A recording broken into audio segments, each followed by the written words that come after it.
La première table ronde, c'est comprendre les freins et les moteurs au changement pour favoriser les pollinisateurs.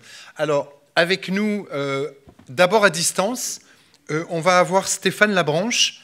Stéphane est sociologue du climat, basé à Grenoble, coordinateur scientifique du GIECO, qui est le groupe international pour l'évolution du comportement, qui est un organisme qui rassemble des connaissances et des expériences sur les changements de comportement. Donc, il va prendre un moment pour nous partager un certain nombre à la fois d'expériences et d'analyses qui vont nous aider et qui vont nous éclairer à la fois dans ce débat et puis durant les 2 jours. Également, sont avec nous Aura Hernandez, qui est psychologue sociale et cofondatrice de Nounat, qui est une entreprise basée à Lyon et qui intervient en France sur la transformation des territoires urbains et périurbains.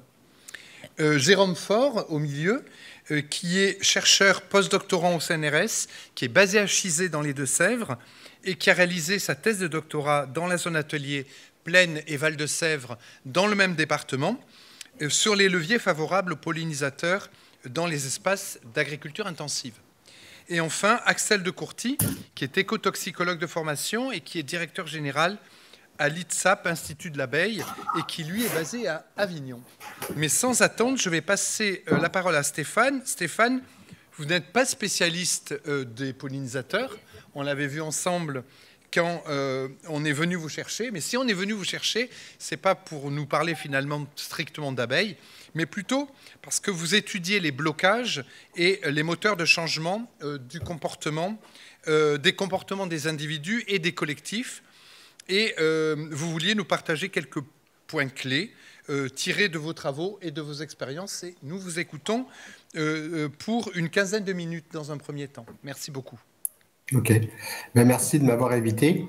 En fait, pour revenir à ce que l'anthropologue disait et ce qui a été dit ce matin, c'est vrai qu'on a besoin des sciences sociales sur la question de la biodiversité, mais c'est vrai que les sciences sociales pour un comportement ne sont pas très bons sur ces questions-là. Moi, ça fait 2 ans que je suis à l'affût pour un projet de recherche sur la question de biodiversité et société, et que je me dis que dès que ça passe dans mon ordinateur, que je le vois arriver, je me jette dessus et je tente de répondre à l'appel à projet et d'y répondre, parce que je pense que c'est là que les sciences sociales, les sciences du comportement devraient aller, mais c'est aussi là qu'on devrait peut-être agir encore plus vite que sur le changement climatique. Mais bon, je me suis mis au changement climatique dès 2003. J'ai été le premier en France à le faire en tant que sociologue. Et ce que je vais vous dire, sur certains points, va recouper à la fois le changement climatique et la biodiversité, parce qu'on parle en général de fonctionnement de la psyché humaine, et ça s'applique à beaucoup de choses, en fait. Mais il y a des choses qui sont peut-être un peu spécifiques par rapport à la biodiversité et qu'on retrouve peut-être plus, s'il y a un parallèle à faire avec le changement climatique, ce n'est pas sur l'atténuation, mais bien sur les questions de résilience et d'adaptation au changement climatique, qui sont plus holistiques, qui sont plus systémiques, qui sont plus complexes aussi que l'atténuation. Donc, sur ces enjeux de complexité, de systémie, je pense que là, s'il y a un parallèle plus fort à faire entre climat, biodiversité et changement de comportement institutionnel, etc., c'est là-dessus qu'il faut commencer à réfléchir. Donc, pour revenir à ce qu'il se disait plus tôt, ben, j'ai un jardin et j'ai une sensibilité émotionnelle et psychologique à la nature. Et donc, je m'arrange pour avoir des floraisons différentes pendant l'année. Et vu que je sais que le changement climatique arrive, qui fait parfois plus chaud plus tôt, que les abeilles sortent de leur hibernation plus rapidement qu'avant, blablabla, plus tôt qu'avant, qu'il n'y a pas toujours de fleurs naturelles qui vont pousser au bon moment. Et donc, j'essaye de faire ça. Et donc, je m'intéresse de plus en plus à la biodiversité, mais simplement pour une raison très personnelle. Donc, j'aurais bien aimé suivre ce petit programme-là dont on a parlé ce matin. Ça m'aurait peut-être fait du bien. Juste quelques éléments, en fait, sur quels sont les freins et les obstacles majeurs et les motivations aussi à changer. Première règle de base, premier principe de base, c'est que notre cerveau est la machine organique la plus complexe qui est sortie de l'évolution. C'est aussi une machine organique paresseuse parce qu'elle a beaucoup de choses à faire en même temps et qu'à chaque fois qu'on lui demande des changements, de modifier des pratiques et d'être conscient de quelque chose, en fait, c'est une charge négative et parfois une surcharge négative. Je vous donne un petit exemple tout simple, mais qui en dit long. Vous êtes en voiture et en fait, vous recherchez votre chemin sur le GPS intégré dans la voiture à l'intérieur. Et en fait, ça ne correspond pas à ce que vous pensez et donc vous vous sentez perdu. Et qu'est-ce que vous faites? Ben, en fait, vous éteignez la radio et la musique pour être capable de mieux réfléchir. La musique n'a rien à voir avec la carte. Un sens est auditif, l'autre est visuel. Pourtant, il y a une surcharge là-dessus. Okay? Et ça, c'est super important parce que ça veut dire que quand on présente quelque chose de manière complexe à un cerveau qui n'a pas l'habitude de cette complexité, qui n'est pas familiarisé avec cette complexité, eh bien, le cerveau, il a sa première tendance, c'est de dire je pense que je vais aller regarder une série Netflix, ça va être plus simple. Okay? Et donc, une des premières règles de base, en fait, quand on tente de passer un message sur les questions environnementales, c'est de simplifier. Et là, c'est un problème pour la biodiversité. Parce que la biodiversité, elle ne fait sens que si on a une pensée systémique. Ça je l'ai bien compris. C'est un premier point. Deuxième point, qui est souvent soulevé sur les questions de climat et de changement, et ça, c'est une erreur qu'il faut éviter de faire parce qu'on a appris dans le climat que c'était une erreur, c'est la place de la donnée scientifique et de la place qu'on lui donne dans nos actions quotidiennes et qu'on lui impute dans les actions quotidiennes des autres dans le changement. Je vous rappelle que ça fait 6 rapports du GIEC qui sortent et qui font beaucoup de bruit dans les médias, beaucoup plus que les rapports de l'IPBES d'ailleurs. Mais ça, il y a d'autres raisons, il y a plusieurs raisons pour ça. Mais, et donc, on a franchement des milliards et des milliards de données qui prouvent que le changement climatique est anthropique, que ça a lieu, etc., etc. Et pourtant, la quantité et la qualité de changement de pratiques et de comportements individuels et ou collectifs et institutionnels qu'on retrouve est franchement peu par rapport à la donnée scientifique. Et en fait, les sciences cognitives nous disent que si vous regardez la manière dont on fonctionne et comprend un être humain et comprend des décisions, il faut penser à un iceberg. Il y a un 7e qui est la cognition et la rationalité qui flotte. Et le restant, c'est les émotions, c'est les inconscients, c'est les représentations sociales, les valeurs, les normes, etc., qui sortent du champ du rationnel et du cognitif. Donc, on peut même en arriver à un certain point pour dire, en fait, la rationalité est un outil qui sert à ce 6/7e de facteurs qui rentrent en jeu. Donc, ce postulat de penser que sensibiliser les gens et leur donner de la science va les amener à changer, il est faux. C'est un postulat qui est faux. Entre les deux, il y a beaucoup d'étapes et on peut s'arrêter à chacune des étapes. La capacité perçue que je peux avoir de mes impacts et ma capacité perçue à agir sont encore plus importantes que ma capacité réelle à agir. Si je ne pense pas que je peux agir ou si je pense que je peux agir mais que ça n'aura pas d'effet, quelles que soient les mesures objectives, les critères que vous pouvez appliquer, pour l'individu, ça va être un frein important. Et à l'inverse, vous pouvez vous dire, je suis capable d'agir, j'ai très peu d'impact, mais je vais le faire quand même. Alors pourquoi? Pourquoi est-ce que certaines personnes préfèrent faire partie d'une petite infime milliardième de la solution plutôt que de faire partie du problème? Okay? Et on n'est plus dans la rationalité là. Okay? Donc ça, c'est un autre point qui est très important, c'est que pour amener les gens, et si on prend en compte le premier point qui est le cerveau est paresseux, pour amener les gens à changer, il faut en fait les outiller avec des manières assez simples et étape par étape, graduelles. Pour ceux qui sont déjà dans un processus de changement plutôt constant, il y a une partie de la population, environ 20%, qui aime bien changer et que ça ne fait pas flipper de changer. En fait, ils sont déjà dans un processus de changement et ce qu'on a compris aussi avec la pédagogie, les sciences de l'enseignement, c'est qu'apprendre, ça s'apprend. Et changer, ça s'apprend aussi. Et donc, plus on est habitué de changer, plus il est facile de changer. Et donc, plus il est facile de prendre en charge des objectifs ambitieux, des projets un peu plus bancaux ou plus risqués. Et ça, on le voit même dans les innovations, dans les tentatives d'innovation dans les collectivités territoriales. Donc, on le voit à l'échelle collective ou dans les entreprises pour qui certaines sont très conservatrices. Et dès qu'on mentionne le mot innovation, les portes se ferment, les écoutilles sont fermées et il n'y a plus personne devant. Et que dans d'autres collectivités territoriales, on ne parle même pas d'innovation parce que ce n'est pas innovant, on ne sait même pas pourquoi on le ferait, quoi. C'est un acquis de base. Comme certaines villes pour qui le climat, c'est juste la base de départ à partir duquel on tente de faire la politique publique. La biodiversité, on n'est pas encore à ce point-là, mais elle émerge de manière de plus en plus importante. Une chose qu'on a remarqué aussi, et c'est sur la question des représentations sociales. Une représentation sociale, c'est une manière pour le cerveau de simplifier la complexité de la réalité. Il est paresseux, donc il s'arrange lui-même pour dire ça c'est important, ça c'est pas important, ça c'est intéressant, ça c'est cool, etc. Et donc une représentation sociale, c'est un filtre qui me permet d'organiser les stimuli, les perceptions que je reçois, les messages que je reçois, ce qui m'intéresse à lire ou à regarder à la télé ou pas, etc., etc. Et cette représentation sociale va jouer un rôle très important dans les questions environnementales. Alors, je vous donne un exemple, et dans cet exemple, l'exemple que je donne, je le trouve bien parce que ça renvoie aussi au rôle des émotions dans tout ça. Et donc, vous connaissez le fameux panda, symbole d'une grande association environnementale, environnementaliste internationale. Et le panda, ben, c'est Mimi. Les gens, il y a des peluches. Les gens trouvent ça beau. Mais entre vous et moi, vu qu'on est sur la biodiversité, on est d'accord que si le ver de terre disparaissait, ce serait beaucoup plus important pour la biodiversité que si le panda disparaissait. Et les vers de terre essayaient de faire une campagne de financement avec un ver de terre sur des slogans et sur des pancartes dans la rue avec des manifs. Ça ne marchera pas très bien, mais on sait que scientifiquement, c'est super important le ver de terre. Et donc, en fait, ça renvoie à une des émotions qui est celle du dégoût, qui est une émotion de base universelle. Et donc, comment on fait pour changer une émotion de base, des représentations sociales au ver de terre pour dire non, le ver de terre, c'est très bien. Alors, chez les enfants, c'est possible de le faire. À l'âge adulte, c'est un peu plus compliqué.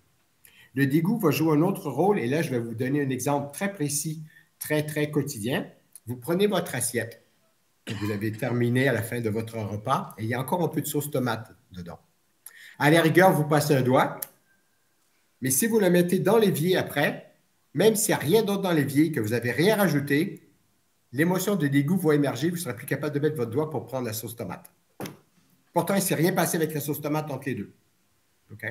Et donc, ça, ce sont des choses qu'il va falloir faire, qu'il va falloir comprendre en matière des sciences des comportements.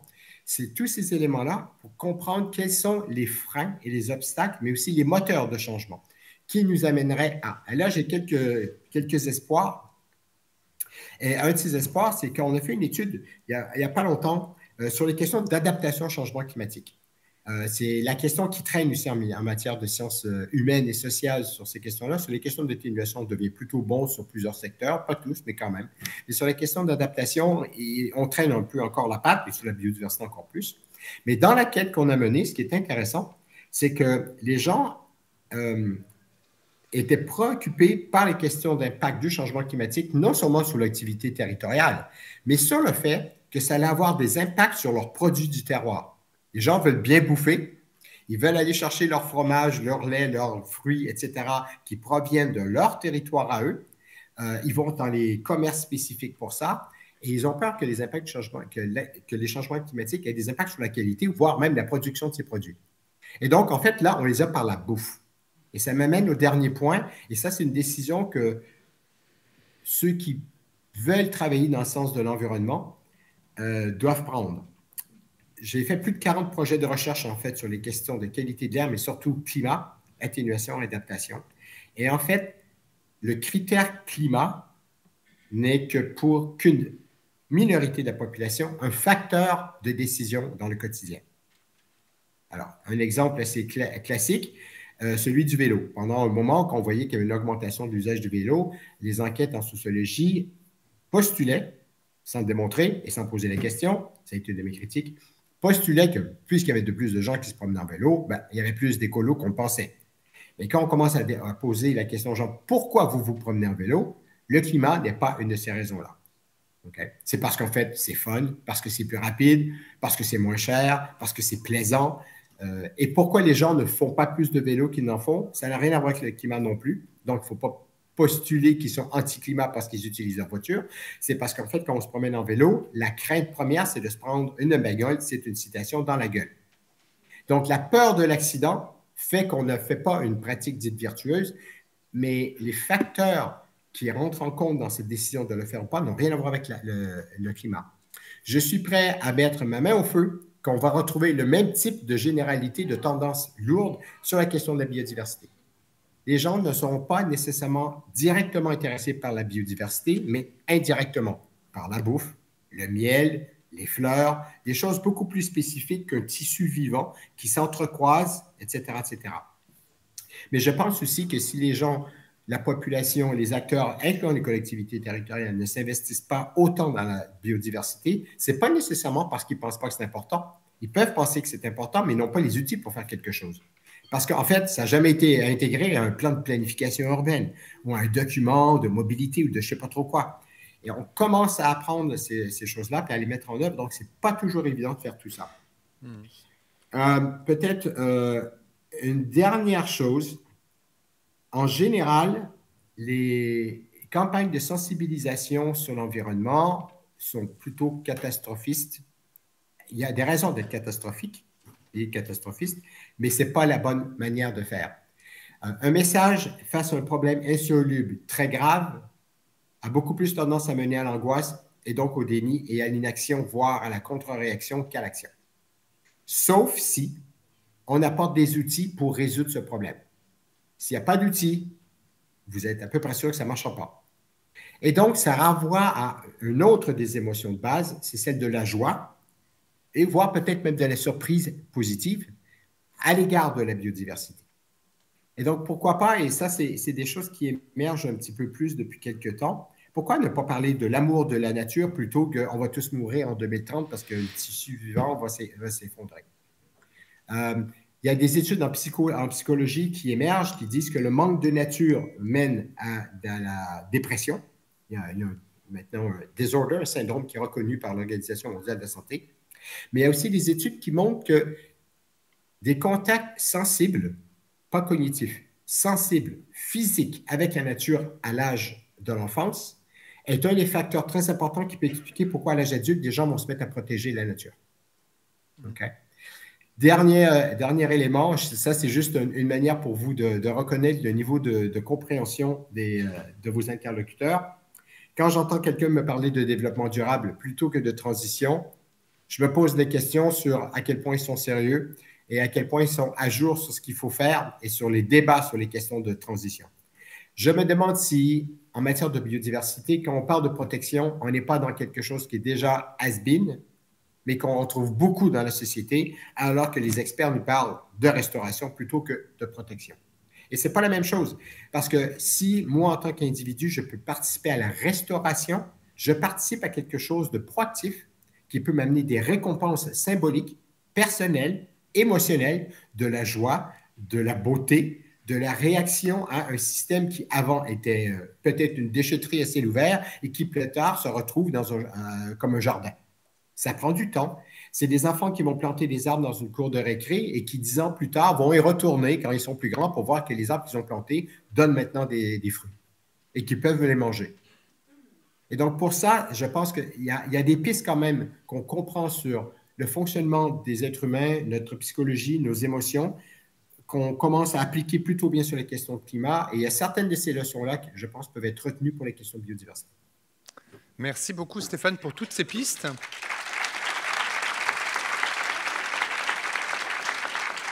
Pour toutes ces pistes et ces réflexions, je pense qu'elles vont vraiment nous nourrir durant ces 2 jours et là, durant la discussion.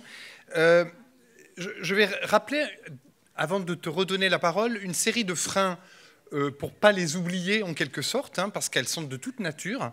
Il y a des freins techniques à changer, qui sont la difficulté, complexité de modifier les process, les itinéraires techniques, les équipements pour réduire ou favoriser la croissance de la biodiversité. Des freins économiques également, impact économique et financier de l'adoption de mesures favorables à la biodiversité, des freins politiques et institutionnels, manque de volonté ou de courage pour bouleverser le modèle de consommation et de développement de notre société et de ses impacts sur la biodiversité, ainsi que les règlements et les lois qui les confortent. Des freins sociologiques, culturels et de formation qui sont tout ce qui est du domaine de la faiblesse d'une culture, éducation, formation des individus, des écoles de formation, des structures professionnelles et administratives sur les risques et l'impact des activités anthropiques par rapport à l'environnement et à la biodive. Stéphane, vous avez fait allusion au début sur le fait que le cerveau humain était une mécanique complexe. Et dans la discussion que nous avons eue ensemble pour préparer cette table ronde, vous avez fait allusion aux freins psychocognitifs.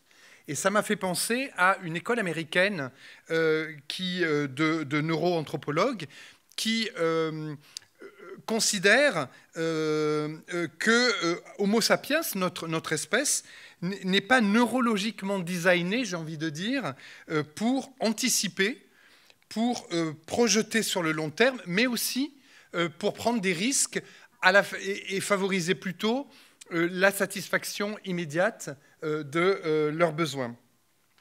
Alors, ma question, c'est est-ce que... bon, je trouve que cette approche est terriblement déterministe et terriblement flippante, mais je suppose qu'il y a une part de vrai. Et moi, j'ai bien envie d'avoir votre réaction, sachant que malgré ce discours ou ce regard sur Homo sapiens, il y a quand même, et on peut l'observer et s'en féliciter, parmi nos populations, toute une série de personnes et de groupes qui agissent, qui ne se font pas, enfin, n'ont pas que la tendance à se résigner ou être dans le déni, mais agissent, et vous avez fait allusion d'ailleurs en disant qu'il peut y avoir différentes raisons à ces actions, y compris des satisfactions très personnelles ou juste pouvoir peut-être se regarder dans la glace le matin, je ne sais. Et en tout cas, que voilà, qui vient contredire peut-être un certain nombre de discours de cette école américaine. Je veux bien avoir peut-être quelques mots avant de passer la parole à nos autres intervenants. En fait, sur cette question-là, je suis d'accord, je trouve ça trop déterministe. Il y a même une école française de la cognition qui dit qu'en fait, il faut plutôt penser le cerveau comme si on en avait deux. Le premier est fait pour les récompenses immédiates et le moment présent, les modes de survie, etc. Mais on a un deuxième aussi qui est capable de projection, qui est capable de planification vers l'avenir, qui est capable de prendre en compte des choses qui ne sont pas immédiates. Et en fait, un des problèmes, et c'est là que la sociologie à plus grande échelle peut arriver pour dire, et en fait, quand on regarde notre système productiviste et capitaliste, en fait, ça nourrit très fortement ce premier cerveau. Ça l'encourage, ça le renforce, et on devient des monstres de l'immédiat et de l'égotisme immédiat et de la satisfaction personnelle immédiate. Même biochimiquement, le cerveau aime beaucoup le sucre et la malbouffe simplement parce que ça lui donne du confort direct, sauf que ce n'est pas nécessairement pour la santé, ni pour le cerveau à long terme. Donc, il y a manière de faire les deux, mais on vit dans un contexte de civilisation, en fait, et cette civilisation qui nourrit ce premier cerveau, il est basé sur les énergies fossiles. Donc, vous voyez toute l'ampleur de la tâche à accomplir quand on dit qu'on veut sortir de la civilisation fossile, c'est qu'en fait, on se bat contre le premier fonctionnement du cerveau. Notre système d'éducation nous aide un peu à développer cette deuxième partie du cerveau. Il y a des gens qui sont franchement meilleurs que moi sur ces questions-là, comme Jacques Fradin, qui est le créateur du GIECO. Mais on peut entraîner le cerveau autrement, le former, l'éduquer par la culture, par des nouvelles normes qui vont émerger, qui sont en train d'émerger d'ailleurs. On est capable de planification. On le fait tous les jours, en fait, la planification. Mais c'est vrai que face à ça, il y a des théories en psychologie puis des expérimentations qui l'ont montré. La récompense immédiate moins importante va plus souvent l'emporter qu'une récompense plus grande, mais plus lointaine dans le temps. Voilà. Donc, et ça, c'est un problème. Sur le deuxième, sur les freins politiques institutionnels, je voudrais juste dire un truc. Oui, ça prend du courage, mais pas que. Vous pouvez avoir toutes sortes de courage, mais si dans le fonctionnement de votre organisation, à chaque fois que vous tentez une innovation et que ça ne fonctionne pas et qu'on vous tape sur les poignets, que vous ne montez plus la hiérarchie, que vous retrouvez avec tous les projets ennuyants que personne ne veut, ben, vous ne le faites plus. Donc, c'est bien d'avoir du courage, mais il faut qu'il y ait un fonctionnement derrière parce que sinon, en fait, je me suis retrouvé avec des gens en entretien semi-directif en burn-out en train de pleurer. Ouais, merci de cette précision, Stéphane, parce que ça me fait penser aux élus. Les élus, il est de bon ton depuis quelques années de taper dessus. Et c'est vrai qu'il y a des élus qui ont un certain courage et pour prendre une série d'actions, mais soit derrière l'administration ne suit pas, parce qu'il y a aussi un problème de culture de toute cette administration, soit des électeurs derrière ne comprennent pas ou il n'y a pas un travail d'accompagnement pédagogique d'un certain nombre de propositions et du coup, ils se retrouvent très très vite en porte-à-faux.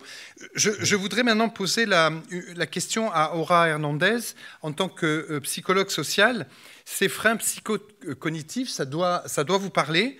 Et comment, dans l'action de Nounat en particulier, et dans les actions que vous déployez dans les territoires, comment en fait ces freins-là, vous pouvez les illustrer, j'ai envie de dire.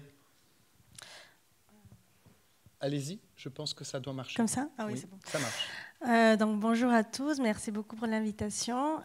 Et concernant les actions à proprement dire de ce que nous on met en place, on va dire que c'est un peu en mode fractal, un peu en synthèse de cette image-là, où on sait que il y a à la fois ces freins psychocognitifs, bon, pour moi c'est plus des mécanismes psychosociaux, qui sont, on va prendre en compte effectivement la représentation sociale, les perceptions qu'on a sur un sujet donné, mais on va l'ancrer en fait dans une réalité. Et c'est extrêmement important parce que c'est ça ce qui va nous permettre d'être au juste sur ce qui se passe avec l'organisation, les relations avec les personnes. Moi, en tant que psychologue social, je m'intéressais énormément aux relations de tout genre. Donc la relation à soi-même, la relation aux autres, la relation à l'environnement, les relations dans l'organisation et comprendre tous les systèmes autour. Et donc déjà, si on voit un cas très précis, si on voit la représentation aussi sociale de la biodiversité, souvent les personnes vont parler d'animaux. D'animaux. On va parler peut-être d'insectes, on va parler peut-être aussi des petits animaux, des oiseaux, mais pas forcément des plantes, où on va voir les végétaux comme un décor. Et ça, c'est quand même assez parlant, parce que c'est pas parce qu'on ne parle pas des végétaux qu'ils sont pas vivants, en fait. Et pour moi, c'est très, très important, parce que dans une perspective systémique de ce que c'est la biodiversité dans un sens du vivant, quelque part. Le mot même végétal, quand on l'utilise dans le jargon, on dit qu'une personne est en état végétal, c'est qu'elle est inerte, elle ne bouge pas, elle n'a pas de lien avec son environnement, alors que c'est exactement tout le contraire. Mmh. Les végétaux ont une grande intelligence. Ils ont d'autres formes de s'adapter à l'environnement. Mais en fait, ce qui se joue pour nous, c'est qu'on comprend leur fonctionnement à partir de nous-mêmes, comment on fonctionne. C'est-à-dire, on peut bouger, les plantes non. On est composé, on va dire, avec des différents organes. Quand on voit les plantes, ce n'est pas de la même façon. Et donc, on ne peut pas les comprendre de la même façon. Et donc, on peut se dire qu'elles ne sont pas forcément vivantes. Et pour moi, c'est quand même assez important, quand on parle de biodiversité, cette nuance-là. Parce que il y a comme si certains animaux, ils étaient vraiment vivants et les autres, non. On ne va pas animaux, mais du coup, certaines biodiversités. Ce que tu dis là, en fait, me fait penser aussi par rapport à l'abeille, et en particulier aux abeilles sociales, où, en fait, on réfléchit, nous, parce qu'on est très individualiste parfois, alors que là, on est affaire à des insectes sociaux, et où finalement, la notion d'unité est totalement à interroger, parce qu'elle existe, mais elle est aussi un corps social avec des rôles au sein d'une colonie très particulière. Bref, une autre organisation qui fait que peut-être on a du mal, et c'est toi qui m'y fais penser, à se projeter et presque à se mettre à la place et à comprendre leurs besoins. C'est ça que... Voilà. Peut-être, Jérôme, je voudrais bien t'entendre également sur... alors, je rappelais tout à l'heure, tu as fait une thèse dans la zone atelier Plaine et Val-de-Sèvres, qui est une zone de grande culture, céréalière principalement, et tu as fait donc une thèse de doctorat sur quels sont les mécanismes ou les freins au changement. Tu as pu observer, et je le sais parce que je connais un peu le terrain, qu'il y a une aversion au risque parmi les agriculteurs de la zone, mais de la zone et en France et ailleurs. Cette aversion au risque est quelque chose de particulièrement important. Est-ce que, quand bien même d'ailleurs, les expérimentations qui ont été menées pendant 25 ans dans cette zone avec les agriculteurs ont démontré que les pratiques agroécologiques étaient favorables à une augmentation de leurs revenus. Malgré ça, le fait de changer de pratique n'est pas pérenne et il suffit que les aides financières s'arrêtent pour que les, je dirais, mauvaises pratiques reviennent au galop. Quelles sont pour toi, en fonction d'un peu de ce que je viens de dire, puisque tu as entendu, les principales raisons qui peuvent expliquer cette aversion au risque? Question à 1000 francs. Oui. Bonjour à toutes et à tous, merci pour l'invitation. Alors en effet, on a beaucoup travaillé dans la zone, donc comme tu l'as dit, la zone atelier est une zone d'études située dans les Deux-Sèvres, avec des problématiques particulièrement autour de l'agriculture intensive. Donc par exemple, si vous connaissez peut-être Sainte-Soline, la zone n'est pas loin. Donc en fait, j'aimerais revenir d'abord sur ce que tu disais sur le fait qu'on ait montré dans la zone que c'est bénéfique au niveau économique, disons, les pratiques agroécologiques, même à l'échelle de l'exploitation. Donc en fait, comme tu disais, pendant 25 ans, on a mené des expériences avec les agriculteurs, du suivi de biodiversité, etc. Et donc également des questionnaires autour de l'économie de l'exploitation. Et donc tout ça nous a montré que d'un point de vue agroécologique, par exemple si on prend la pollinisation, l'augmentation des pollinisateurs dans un champ par exemple de colza qui est dépendant de la pollinisation, pourrait augmenter de 25 à 50% le rendement. Donc, je ne sais pas si vous imaginez, mais en tout cas, en termes de marge brute à l'échelle de la parcelle, c'est vraiment énorme. Et donc, des collègues ont montré précédemment que la rentabilité finalement des abeilles en tant que telles était assez élevée, et même plus élevée en fait que les intrants chimiques et l'agrochimie. C'est-à-dire que si on réduit les intrants, ce qui va permettre d'augmenter et de favoriser les abeilles. Les intrants, donc pesticides, engrais et compagnie. Les intrants, que ce soit donc pesticides, notamment les insecticides, et également les intrants, les fertilisants chimiques. Donc vous baissez largement vos coûts en tant qu'exploitant. Et en fait, la résultante est que exploiter la nature, ou en tout cas, si on peut plutôt l'utiliser à bon escient, c'est rentable. Donc par exemple, une autre étude qui a été conduite, c'est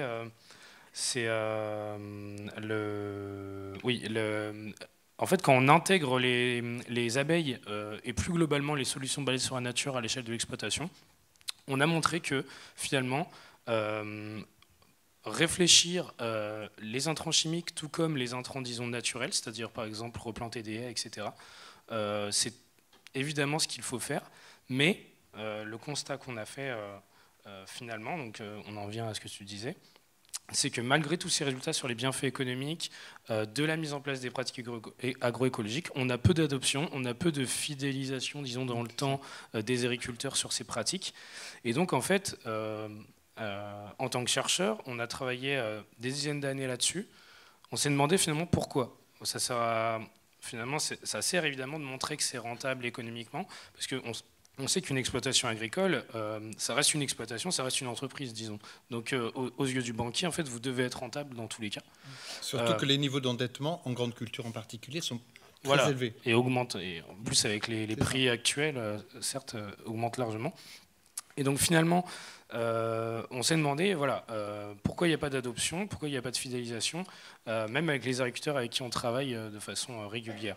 Et donc on a compris que c'était les méfaits, disons, associés à la biodiversité, donc on en parlait tout à l'heure, les ravageurs, on appelle ça les ravageurs des cultures, ou les adventices, donc c'est-à-dire en gros les mauvaises herbes, sur les parcelles, ça crée finalement une variabilité dans votre rendement, et donc un réel risque pour l'agriculteur à l'échelle de l'exploitation.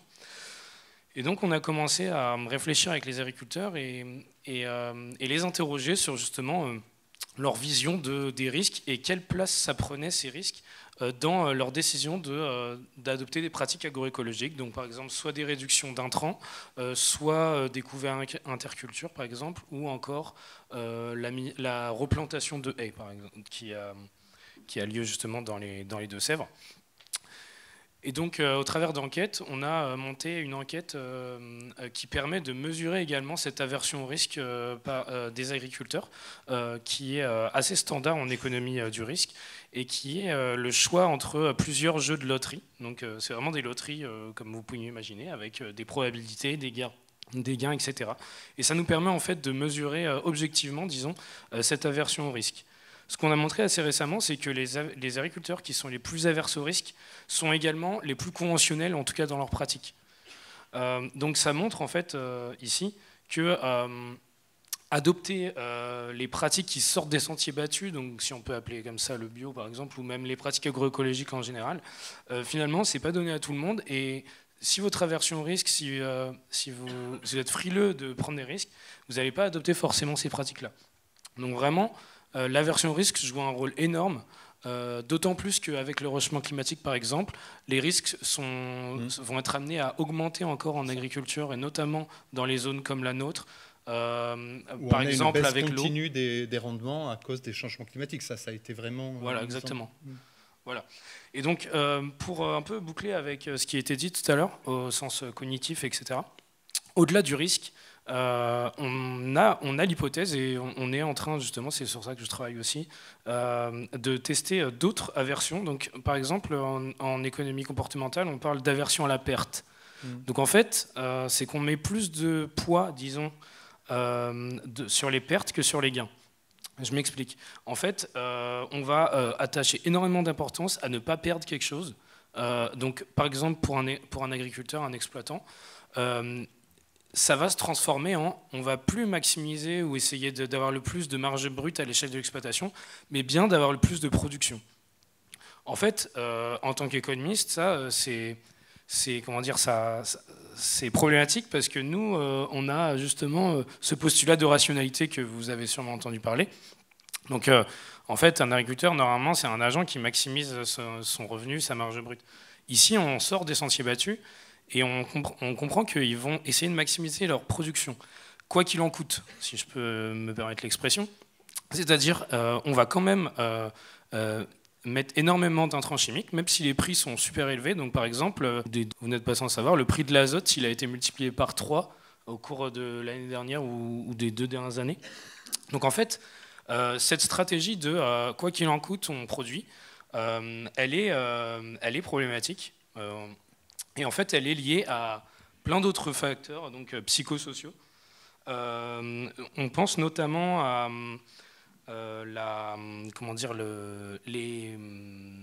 les freins sociaux, donc par exemple la vision qu'ont les autres agriculteurs de notre propre exploitation. En grande culture, par exemple, avoir une parcelle, il faut que la parcelle soit propre, entre guillemets. C'est-à-dire, il n'y a pas de mauvaises herbes, il n'y a pas tout ça.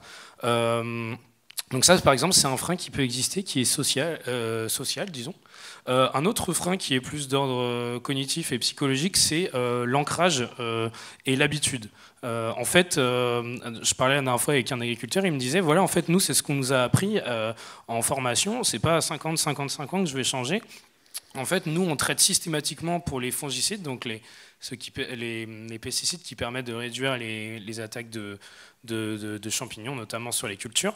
En fait, c'est un traitement systématique, c'est-à-dire l'agriculteur n'est pas certain à 100% de la présence de maladies, mais va quand même traiter par habitude. Donc, voilà, donc ça, c'est un autre frein. Je finirai par quelque chose, c'est le deuxième frein qui peut exister. Donc, en fait, évidemment, là, on parle de frein à l'échelle d'une exploitation. En agriculture, en fait, nous, on a un peu changé de paradigme dans la zone et entre chercheurs. On s'est dit, finalement, à l'échelle de l'exploitation, on n'a pas d'adoption. Il y a des freins qui sont d'ordre socio-cognitif, qui sont assez difficiles pour nous à modifier.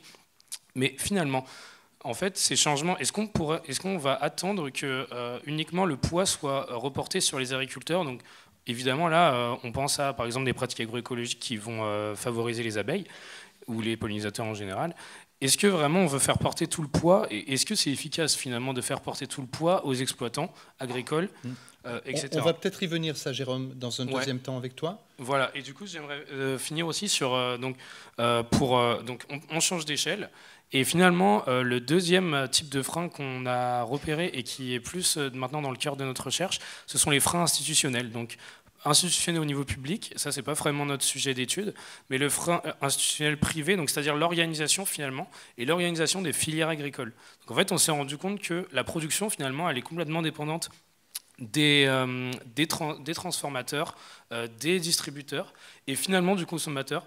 Et du coup on va revenir du coup sur la deuxième peut-être phase, mais voilà, en tout cas, l'un des leviers qu'on souhaite explorer actuellement, c'est retourner finalement la question et réfléchir de façon systémique pour intégrer à la fois toute la chaîne de production, c'est-à-dire de la fourche à la fourchette, comme on dit, et donc ne pas reporter uniquement le poids de la transition sur les exploitations. Mais ça, vraiment, on y revient dans un deuxième temps.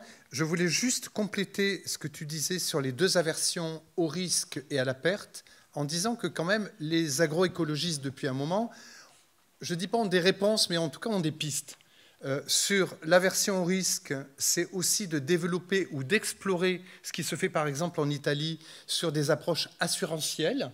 Et ça, ce n'est pas du tout inintéressant, si les institutions et les administrations jouent le jeu, évidemment, des assurances.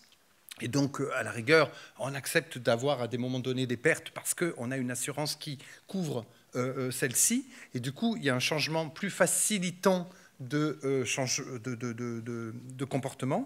Et par rapport aux pertes, c'est aussi que si on réfléchit au moyen terme et au long terme, en fait, et ça, toutes les études nous le montrent, les pratiques agroécologiques sont plutôt stabilisantes en termes de rendement. Il peut y avoir des à-coups, mais sur le long terme, on s'en tire plutôt pas mal. Voilà. Et ça, c'est vraiment des choses qui, sur la zone, mais ailleurs, ont commencé à être mis en avant. Axel, j'aurais voulu... Alors, toi, tu connais très bien le milieu agricole et apicole depuis de longues années. Au-delà de cette aversion au risque et à la perte dont on vient de parler, moi, ma question toute bête que j'ai à te poser, c'est quelles sont pour toi les raisons qui font que malgré la succession des plans, on en a parlé depuis ce matin, ce déclin il continue? Quelles sont pour toi les principales causes que tu vois dans... je ne dis pas cet immobilisme parce qu'il y a des actions, mais dans le non-enrayement de ce déclin? Tu as l'aimabilité de me dire qu'effectivement, ça fait quelques années que je travaille sur ce sujet. J'ai vu quelques plans. Alors quand on est certain là, à s'être engagé quand même sur ce sujet-là depuis longtemps, moi j'ai beaucoup travaillé sur les interactions entre pratiques agricoles et puis abeilles. Et on est ballotté entre un cercle vertueux et un cercle de l'ignorance, quoi. C'est-à-dire que cercle vertueux parce que on voit bien que ça bouge. En termes de front de connaissances, c'est assez incroyable. Il y a autant de publications en apidologie depuis les 10 dernières années que sur les 40 années entre 1975 et 2016. Donc on a évidemment beaucoup plus de connaissances. Hugues en a parlé en introduction. Les grands facteurs causaux, on les connaît. Donc ce cercle vertueux, on a aussi eu la chance, alors bon, je suis directeur de l'Institut de l'abeille, mais je suis aussi responsable d'une unité mixte avec l'INRAE, notamment aussi avec Chizé, et on a eu la chance de voir la traduction de certains de nos travaux directement dans les politiques publiques, donc les néonicotinoïdes, interdiction, une publication. Un peu remis en débat quand même? Oh là là, largement mis en débat, et c'est pour ça que j'arrive après au cercle de l'ignorance, voilà. Tu vois, donc ça, on a vécu ça. Publication, reprise dans la politique publique, réévaluation des néonicotinoïdes, interdiction, enfin voilà. Les fongicides, c'est pareil. Maintenant, les fongicides sont pris en compte dans la restriction d'usage des pesticides pendant la floraison. Ce n'était pas le cas avant. C'est grâce à des travaux démontrant que les fongicides sont également toxiques. Malgré tout ça, comme tu viens de le rappeler, on on subit encore des dérogations, néonicotinoïdes, les dernières sur les betteraves, les fongicides, ok, c'est interdit, sauf que les agriculteurs ont le droit de les pulvériser 2 heures avant le coucher du soleil. Donc voilà, c'est de l'ignorance. Et pourquoi ça pour prendre l'exemple des fongicides, l'ANSES fait son boulot, sort un avis en disant comment on peut mieux protéger les pollinisateurs des pulvérisations. Il ne faut pas pulvériser pendant la journée. Alors, vous allez me dire, vous êtes des spécialistes des pollinisateurs, vous allez dire, on oublie les pollinisateurs nocturnes, effectivement. Mais n'empêche que c'était plutôt une avancée. En gros, on revenait dans les années 20, parce que les années 20, pas le droit d'utiliser un pesticide pendant la floraison. Donc c'était plutôt la consultation publique, et la consultation publique dit jeu des lobbying au niveau national, et voilà. Et donc là, on se retrouve avec un compromis, avec les fameux 2 heures avant le coucher du soleil. Tout ça pour dire quoi? Pour dire que moi, on m'avait appris que la politique publique se calait sur des fronts de connaissances scientifiques. Mais en fait, non, évidemment que non. Évidemment que non. Mais non, mais c'est vrai, c'est pas les jeter la pierre aux politiques, pas du tout. C'est que ça ne marche pas comme ça. C'est-à-dire qu'il y a effectivement le consensus entre pairs. Donc là, nous, on est tous entre nous, on va être d'accord, globalement. Voilà. Mais il y a d'autres mécanismes. Quand les incertitudes augmentent et il y a d'autres méthodes à trouver pour trouver des compromis avec des parties prenantes qui ne sont pas forcément d'accord avec nous. Et ça, au niveau national, c'est très compliqué. Je pense qu'il faut le faire au niveau local, territorialiser les choses. Et voilà, ça, c'est un autre sujet. C'est comment ne pas lâcher cette transformation des injonctions des politiques publiques. On se doit de ne pas lâcher ça, évidemment, mais tenter aussi d'autres choses, de faire des démonstrations au niveau local, de territorialiser les questions.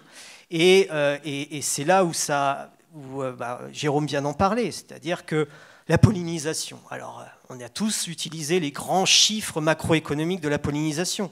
On a aussi sans doute tous utilisé l'image de l'étal sur le marché sans les fruits et légumes qui sont dépendants de la pollinisation. Alors ça marche. Ou du petit déjeuner. Du petit déjeuner, voilà, ça marche. Sauf que on travaille avec les agriculteurs, quand on leur demande les composantes essentielles de leur système pour assurer leurs revenus, pour assurer leur système, la pollinisation n'arrive pas, quasiment pas. Ou alors, comme un intrant, même chez certains arboriculteurs ou maraîchers, la pollinisation n'est pas forcément citée comme une composante essentielle de leur système. Donc voilà, donc on est vraiment dans ce dilemme de la pollinisation, ça... Voilà, il y a une macroéconomie qui parle, mais pour les agriculteurs, souvent, même ce côté économique-là n'est pas mis en avant, et alors on ne parle même pas de la valeur de legs, voilà, ou le service pollinisation dans l'agroécologie. Juste un point et rapidement, est-ce que ce constat, vous le partagez au sein de l'ITSAP, et est-ce que ça a mené peut-être un changement pas de comportement, mais d'intervention, de mode d'intervention de l'Institut, ou c'est quelque chose sur lequel vous êtes encore en train d'y réfléchir? On y réfléchit tout le temps, mais c'est clair qu'on a changé notre point de vue. Voilà, on a tous on était naïfs, je l'ai rappelé. Voilà, on fait notre publication qui est une publication parmi les autres, on est d'accord. Mais le front de connaissances arrive, et à un moment, les politiques publiques décident, parce que ce front de connaissances est évident. Mais non, ça ne marche pas forcément comme ça. Stéphane Labranche le disait tout à l'heure. Voilà. Donc on travaille sur la démonstration avec les agriculteurs. On a beaucoup travaillé sur la zone plaine et Val de Sèvres. Et on voit bien que même par la démonstration, parfois c'est compliqué.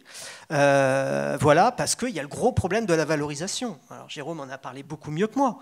Mais quand vous dites à un agriculteur, ton système, il faut mettre par exemple de la bourrache, ou il faut mettre 3 ans de luzerne, parce que c'est meilleur, il se tourne tout de suite vers nous en disant mais comment je valorise la bourrache, comment je valorise mon porte-graines luzerne, voilà. Donc ça pose une question beaucoup plus systémique. On travaille sur le conseil. Alors, hein, on sait bien que le conseil, c'est un levier essentiel. On travaille là-dessus avec les chambres d'agriculture et maintenant on s'attaque aux coopératives pour essayer de changer leur façon de conseiller les agriculteurs. Et il y a un sujet qui, alors nous dépasse un peu, hein, parce qu'on n'est qu'un institut de l'abeille, mais moi je suis persuadé qu'il faut arriver à aller vers de la gouvernance de notre agriculture et notre alimentation sur les territoires. Ça rejoint la réflexion, je pense, initiée par Jérôme et sur laquelle on va revenir justement sur comment on change de gouvernance à l'échelle des territoires. Du coup, je vais prendre peut-être quelques questions de la salle pour déjà les premières questions de réaction ou des questions. Il y en a une là, Caroline, juste là, devant. Des questions courtes, s'il vous plaît, pour qu'ils puissent vous répondre. Merci beaucoup. Merci. Merci pour ces présentations très intéressantes. J'avais une question par rapport à la zone atelier sur les freins qui ont été observés chez les agriculteurs. Ce que je n'ai pas vu ressortir dans votre discours, c'est la sensation de contrôle. Est-ce que ça ne joue pas, en fait, cette idée de laisser le résultat de leur production à un élément externe sur lequel ils n'ont pas de contrôle? C'est pas un frein par rapport à l'idée de dire c'est mon action qui va permettre d'obtenir un résultat et donc j'ai un contrôle sur quelque chose qui va être moins bien au final, mais au moins j'ai ce contrôle et ce contrôle il apporte un confort psychologique et donc ils sont prêts à mettre un certain prix à ce confort psychologique. Avant que Jérôme juste réponde, c'est penser que l'agriculteur n'est pas implanté dans un réseau et notamment de coopératives. Parce que la coopérative, je peux vous dire, elle a un droit de regard, y compris sur les itinéraires. Hein. Oui, c'est peut-être une vision très naïve. Je n'ai pas dit ça. Jérôme ? Oui, déjà, oui. Merci pour la question, d'ailleurs. Oui, clairement, c'est déjà en agriculture et surtout en agriculture intensive, c'est vrai que les coopératives ont un poids énorme dans les choix de culture, dans les choix même de variété et fixent des objectifs de rendement. Donc ça, déjà, c'est un biais peut-être par rapport à ce que je dis tout à l'heure. Enfin, je ne l'ai pas mentionné, mais voilà. Pour le contrôle, évidemment, tout à fait, c'est exactement ça. C'est-à-dire, quand on parle d'aversion au risque, en fait, si on retourne un peu le problème, c'est laisser faire la nature, c'est risqué. C'est-à-dire une solution basée sur la nature. Donc, par exemple, prenons l'exemple de mettre 3 ans de luzerne ou alors replanter des haies. En fait, évidemment, c'est un pari risqué parce que ça demande des investissements assez énormes, en plus à court terme, alors que l'exploitation agricole réfléchit quasi annuellement à son chiffre d'affaires et pas à l'échelle de 3 ans, 5 ans, 10 ans, comme peut le faire la nature. Il y a beaucoup d'études qui s'intéressent au lag qui existe entre la mise en place d'une solution basée sur la nature et ses effets donc sur les abondances, notamment des pollinisateurs, voire sur les services écosystémiques derrière. En fait, il y a une totale décorrélation entre le timing d'une exploitation agricole qui est annuelle ou disons sur 2 ans, ou enfin en tout cas dans le très court terme, et la nature. Parce que la nature, c'est pas du court terme, ou en tout cas la nature efficace et productive, c'est pas du court terme. Du coup, clairement, il y a une incohérence là-dessus. Et donc, si on peut reprendre justement l'exemple de solution de Vincent, c'est par exemple la mise en place de solutions assurantielles permettrait justement de lisser le risque, si on peut parler comme ça, notamment, je ne sais pas si tu l'as mentionné, mais les assurances revenus, donc qui sont beaucoup réfléchies au niveau de l'Europe. Donc actuellement, les assurances en agriculture, c'est surtout des assurances péril, on appelle ça, enfin en anglais c'est péril. En fait, c'est par exemple quand il grêle, quand il y a une inondation, boum, vous touchez votre assurance si votre perte est supérieure à un certain niveau. Une assurance revenu, c'est complètement différent, c'est-à-dire en gros, vous avez comme un revenu minimum, disons, qui est assuré par la compagnie d'assurance ou l'État. Et là, l'approche est complètement différente des systèmes d'assurance actuels, et je pense permettre justement de lisser le risque et d'accompagner les agriculteurs pour utiliser davantage les solutions basées sur la nature et non l'agrochimie. Jérôme, laisser faire la nature, ça fait rebondir des choses que j'entends régulièrement dans la bouche de Hugues. Hugues Mouret sur le laisser-faire. Je veux bien, Hugues, que tu peut-être interviennes peut-être là-dessus, sur cette idée qui était très chère. Tu l'as déjà initiée dans ton introduction ce matin. Nous dire quelques mots rapidement, évidemment, là-dessus. Et peut-être il y aura une réaction de la part de nos intervenants. Je pense que déjà il y a un point majeur qui a été pointé, c'est que la production agricole, elle est considérée comme une entreprise normale, une entreprise à but... Excuse-moi, au-delà d'ailleurs du milieu agricole. Ah oui, non, je parle de la société. C'est une entreprise dont, comme tu l'as dit Jérôme, elle a des objectifs, des bénéfices à faire. Alors qu'en fait, c'est une opportunité vitale, basique pour la société. Sans paysans, pas de vie, pas d'humains, pas de société. Alors peut-être qu'on pourrait réfléchir à ne plus envisager ces structures comme des lieux de production et de gains économiques, mais au même titre que l'éducation, que la santé, en fait, des pans de la société structurants qui vont nous coûter de l'argent, qui nous coûtent de l'argent, et c'est comme ça parce que c'est comme ça qu'on peut et qu'on doit vivre et qu'il n'y a pas d'autres moyens. Donc ça change un paradigme un peu profond où là, effectivement, la satanée propriété privée, etc., bon, tout ça est un peu remis en cause, le capitalisme, l'empilement des investissements pour le travail de manard de ceux qui sont à la base, etc. Bon, bref, je mets les pieds dans le plat, mais il y a un gros problème de capitalisation des actifs. Et ne rien faire. Comment ? Ne rien faire. Et donc, voilà, ça ne laisse plus la place, c'était mon entrée, à la nature sauvage. D'ailleurs, ce mot sauvage est souvent décrié, parce que les sauvages sont les indigènes qui nous lancent des flèches quand on arrive sur leurs îles. Alors que finalement, le sauvage est tout ce qu'on n'a pas maîtrisé, qu'on ne maîtrise pas, et à qui on laisse l'opportunité de vivre, ce qui n'est pas plus mal, et de remplir tout un tas de fonctionnalités qu'on essaye d'intellectualiser et de modéliser et d'accompagner sur ces fameuses solutions fondées sur la nature qui, pour moi, font part d'une certaine ingénierie humaine et, pour un autre pan, laissent une part du vivant remplir ses fonctionnalités. Et c'est là où, effectivement, quand j'entends, je suis complètement d'accord, sur les freins des pairs, d'ailleurs P-A-I-R-S, les autres agriculteurs, mais P-E-R-E-S, les pairs, quand le papa était agriculteur, c'est compliqué d'avoir une exploitation sale, parce que là aussi tu le prends le retour dans la figure, les agriculteurs bio se font décrier par les autres, etc. Tout simplement parce qu'en fait, ils tentent, ou ça fait partie de leur modalité, de laisser une place à la nature pour justement rendre toutes ces fonctionnalités qu'on n'est pas capable de faire. Et donc ça implique, au travers des productions, de partager le territoire. Et donc si je focalise sur l'agriculture, c'est ce qu'on appelait avant ne pas mettre tous ses œufs dans le même panier, c'est-à-dire la polyculture-élevage. On a cette même problématique dans les zones urbaines, en fait, complètement. Sur le laisser-faire. Complètement. Là, c'est la maîtrise absolue de toute espèce qui va être installée, qui va être taillée au cordeau, qui va être choisie. Et donc le choix, c'est de la culture. C'est de la culture. La culture au sens agriculture, alors pas dans les champs, on est dans un jardin, donc culture de jardin. Si on laisse faire, c'est de la nature, avec tout ce qui peut arriver. Et effectivement, on a un gros problème, c'est que la rapidité des changements fait qu'on ne sait pas ce qui va se passer. Et donc peut-être qu'on doit y mettre les mains à certains endroits pour que dans 5 ans, 10 ans ou 20 ans, il nous reste des choses parce qu'on ne sait pas où on va.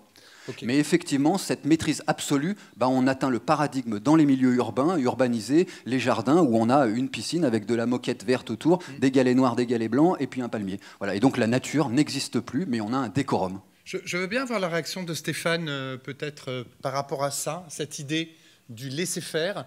Est-ce que c'est des choses une approche qui paraît possible ou que tu trouves particulièrement complexe et difficile à comprendre et à accepter ? Franchement, psychologiquement, ça pose un gros problème parce que quand on laisse faire, on pense qu'on ne contrôle pas et que ça va nous retomber sur la gueule. Alors que les 125 dernières années nous montrent qu'on a tenté de tout contrôler, mais ça nous retombe quand même sur la gueule. Mais ce qui est évident, et ça fait partie on a parlé de certaines nouvelles actions radicales ce matin, ça fait partie des critiques des écologistes radicaux. Radicaux pas parce qu'ils font de la désobéissance civile, mais parce qu'ils pensent profondément questionner les fondements même de notre société et que dans le projet de la modernité, qui est quand même notre grande réussite à nous, aux cultures occidentales, c'est qu'en fait, on est là pour maîtriser la nature. Et qu'en contrôlant la nature, en fait, ça nous permet d'avoir tout ce dont on a besoin. Alors, on rentre dans le mythe de Prométhée, on rentre dans les délires complètement incroyables, technophiliques et scientifiques qui nous disent qu'en contrôlant la nature, il ne nous arrivera plus jamais rien. Et à un moment donné, il va peut-être falloir psychologiquement comprendre que trop de contrôle, ça ne le fait pas. Et ça, la psychologie, la science de la psychologie, vos séances de thérapie en psychologie, si vous en avez fait, vous l'ont probablement montré dans vos vies personnelles aussi. Mais pour moi, ça, dire allez, on laisse aller. Vous voyez à quel point, quand en ville, on a arrêté de faucher partout et que les gens disent ah, mais ça fait pas propre. Et puis c'est comme si on laissait le bordel arriver et puis ça fait anarchique et puis tout ça, c'est le chaos. Il a fallu mettre des petites pancartes pour expliquer pourquoi on le faisait. Ben, c'était pour la biodiversité. Et donc, il y a ça, pour moi, ça renvoie à des trucs très, très profonds, culturellement en tout cas, qui ne sont pas évidents, qui ne sont pas seulement occidentaux. Toutes les cultures aiment bien avoir un certain niveau de contrôle, mais les cultures dites sauvages, dites primitives, sont beaucoup moins dans le contrôle et beaucoup plus dans l'intégration dans des flux et des dynamiques. D'accord. Et donc, il y a des solutions humaines, culturelles qui existent face à ce problème. Mais là, dans notre société à nous, ça va être une grosse étape vers une révolution culturelle profonde, si jamais on est capable de faire ça. OK. Merci pour cet éclairage. Il y a un petit décalage, vous l'avez tous remarqué, entre l'image et le son, mais ce n'est pas un problème, on t'a très très bien entendu. Aura, Hernandez, je voudrais peut-être initier un deuxième moment. On aura un autre moment de questions-réponses. Je vois Bertrand qui voulait prendre la parole. On va essayer d'avancer. Aura, je voudrais qu'en fait, on initie un deuxième temps dans cette table ronde, peut-être sur des pistes pour lever les freins dont on vient de parler. Tu as beaucoup insisté dans la réunion qu'on a eue ensemble de préparation à la table ronde sur en fait l'approche systémique. Tu y as déjà fait allusion d'ailleurs. Sur se positionner à l'échelle du système afin de mieux le remettre en cause. Et je veux bien que tu le précises et peut-être qu'encore une fois, tu l'illustres de façon un peu concrète par des actions que vous avez pu mener à Nounat. Déjà, je pense que les différentes expériences dont vous avez parlé, nous, par exemple, la lecture qu'on porte, c'est plus de comprendre dans quelle mesure ce sont des symptômes du système. C'est-à-dire comment cette réactance et cette réponse en fait, des agriculteurs face à le changement de pratique est un symptôme du fonctionnement du système. Et donc, une remise en cause, donc, pour moi, les différents mécanismes que tu as énoncés, ce sont les mécanismes à l'œuvre d'une identité professionnelle. Et que dans une représentation de être agriculteur, fondamentalement, si je ne remplis pas tous ces critères-là, je ne suis pas agriculteur, en fait. Mmh.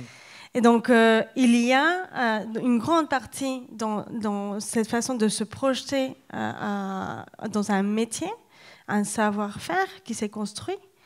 J'ai une image, mais bon, je ne sais pas si je vais réussir à la partager un peu avec tout le monde, mais qui pour moi, elle est assez parlante.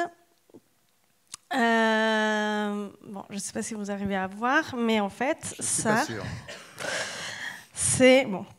Je vais décrire l'image. C'est une pub. Il me semble que c'est des années 70. Donc, l'intitulé dit dans une première image, donc ici, c'est un champ avec des herbes, de mauvaises herbes, on pourrait dire. Et à côté, du blé. Oui, merci. Pardon. Et à côté, ici, c'est plutôt du blé. Et donc, juste l'intitulé, c'est « Ce que le diable fait pousser, ce que Bayer laisse croître ». Et pour moi, si on va à la racine un peu des choses, pour moi, c'est extrêmement intéressant. Parce que là, on peut voir d'une façon assez concrète, au travers d'une communication, comment... au travers des différents mécanismes psychologiques, il y a à la fois l'appel à la peur, ce que le diable, voilà, et ensuite les gains. Donc croître, il n'y a pas seulement la question du développement, mais un peu et du profit, mais de l'abondance en fait. Et donc on fait appel à des valeurs. Et en fait, globalement, c'est ça sur ce qu'on travaille. Donc c'est pour illustrer concrètement voilà, dans nos actions. Et je pense que ça suffit. Merci. Et donc, nous, on a travaillé beaucoup avec la question du compostage, par exemple. Et donc, si on applique cette vision de système, il y a à la fois comment inciter au comportement au compostage, avec plein de façons, à la fois avec les infrastructures, à la fois avec des formations, à la fois avec des sensibilisations. Mais en fait, pour moi, il y a, en tout cas dans les études qu'on a fait là-dessus, ce qui est assez intéressant, c'est un peu les échelles. Donc, il y a à la fois comment on va nommer les choses. Donc, numéro 1, les biodéchets. On peut parler de matière organique, mais moins souvent que les biodéchets. Et pour moi, rien que le mot biodéchet montre cette incapacité de se situer dans un des deux paradigmes, mais dans les deux en même temps. Donc il y a le biodéchet, qu'il faut le jeter, donc rien que le mot aussi jeter, et sachant qu'aussi le compostage en tant que tel, ce sont des multiples comportements qui est différent à jeter la poubelle, qui est un seul et même. Et donc dans l'espace urbain, et c'est où nous on travaille le plus, quand on voit à quel endroit on met des composteurs, que ce soit des bacs ou que ce soit un seul apport.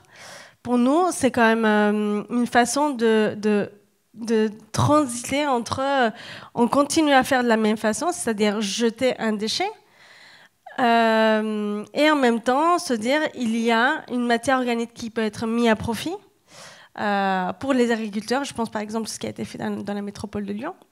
Donc dans toutes les exploitations autour.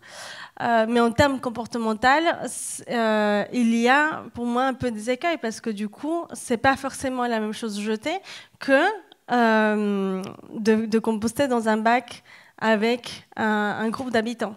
On n'est pas du tout dans les mêmes types de comportements, on n'est pas du tout dans le même cycle de vie en fait, qui est très important quand on parle des gains immédiats. Parce que dans un seul bac, je peux voir le cycle complet, qui est extrêmement important pour comprendre en fait la vie de la matière. Et je peux récupérer en plus et donc avoir des satisfactions aussi en tant qu'usager. Oui. Mais du coup, cette approche que vous développez, enfin vous n'êtes pas les seuls, mais en tout cas vous le développez, cette approche système, on peut se dire quand même qu'elle est aussi plus complexe à mettre en œuvre. Et du coup, ça me renvoie à une question autour justement de la gouvernance du jeu d'acteurs et du processus de décision. Parce qu'à partir du moment où on rentre dans quelque chose de plus complexe, il va falloir être peut-être plus exigeant et revoir les processus et la gouvernance en fait, de toutes nos actions. Oui, et c'est là-dessus on bascule plus vers un autre domaine qui est celui de l'innovation publique, où on va travailler sur quelles sont les théories de transformation et de changement des institutions publiques. Parce qu'effectivement, il y a la part de l'individu, il y a la part des communautés, mais il y a la part des organisations dans tout ça. Et donc des organisations multiples, que ce soit des institutions, que ce soit des acteurs locaux, et de comprendre qu'ils ne peuvent plus travailler en silo, mais qu'ils doivent travailler en commun, mais aussi en reformulant quels sont les problèmes. Parce que souvent, la façon de formuler le problème, c'est en mettant en avant le comment et non le pourquoi. Et donc, il y a énormément d'écueils là-dessus. C'est-à-dire, alors comment on fait pour mettre la place de l'eau dans l'espace public? Est-ce que c'est ça vraiment le problème? Je dirais non, c'est pas ça. C'est comprendre. Oui. C'est que du coup, d'abord, quel est le lien que la communauté, donc dans le quartier, a avec l'eau, comprendre ce cycle, et dans quelle mesure l'eau, elle peut réapparaître, parce qu'on l'a complètement fait disparaître, en fait, des milieux urbains. Mmh. C'est ça le problème. Mmh. Et donc, tout d'abord, avant, ce qui va permettre de commencer cette gouvernance, c'est préalable, un peu aussi comme préparer le sol, j'aime bien cette allusion, c'est de se dire dans quelle mesure on crée ces conditions de collaboration en faisant un shift sur la lecture du problème et en se donnant des critères, ou en tout cas en comprenant qu'on fonctionne pas seulement au travers des règles institutionnelles, mais au travers des lois qui nous dépassent, l'ensoleillement, les cycles naturels des écosystèmes. En fait, c'est ça ce qui nous régit. Et juste ce que disait un peu Hugues, c'est que justement, on s'est habitué à vivre hors sol, avec des mécanismes entre guillemets capitalistes qui nous permettent de dire qu'on peut, qui nous donnent l'illusion de se protéger, et c'est pour ça aussi qu'on a construit les villes, mais en fait ce n'est pas du tout le cas. Et donc avoir une approche systémique et même de changement de modèle mental, parce que pour moi c'est des mots-clés, le changement de modèle mental, c'est ça, c'est se dire comment on considère que absolument tout ce qu'on voit, c'est artificiel et que ce n'est pas notre milieu de vie. Et quand on va faire ou recréer les espaces publics, qu'on va recréer les milieux de vie pour les pollinisateurs, donc là, dans ce cas-là, que la jauge, elle soit inversée. Et pour moi, c'est là la question principale qui oriente un travail collectif, un travail d'innovation publique, un travail sur les représentations, la sensibilisation et ainsi de suite sur les différentes échelles. Mais en mettant un peu à chaque échelle sa juste valeur sur ce que c'est changer, transformer et même amener. Donc il y a un concept aussi en innovation publique sur l'émergence, qui est de se dire comment on crée des choses qui n'existent pas encore. Et pour moi, c'est plus vers ça qu'on doit aller. Je veux bien, Axel, que tu rebondisses par rapport à ce que dit Horace sur justement ce changement de gouvernance. Tu y as fait allusion.